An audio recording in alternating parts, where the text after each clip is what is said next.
இன்னைக்கு சட்ட ஒழுங்கு டிஜிபி இன்னும் நிரந்தர டிஜிபி நியமிக்க முடியல. இன்னைக்கு ஒரு சட்ட ஒழுங்கு டிஜிபி ஓய்வு பெறுவதற்கு 3 மாதத்துக்கு முன்பாகவே தகுதியான டிஜிபி பட்டியல மத்திய யூபிஎஸ்சிக்கு அனுப்ப வேணும்.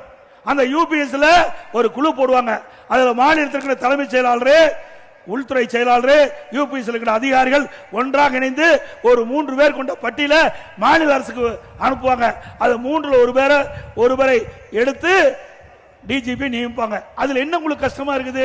இந்த வரைக்கும் நியமிக்கல. ஒரு பொறுப்பு டிஜிபி போட்டாங்க. அவர் உடல்நிலை சரியில்லை என்று மருத்துவமனைக்கு போயிட்டார். அந்த பொறுப்பு டிஜிபிக்கு இன்னொரு பொறுப்பு டிஜிபி நியமிக்கிறாங்க. பொறுப்பற்ற முதலமைச்சர் ஸ்டாலின் அவர். எப்படி கேவலர்!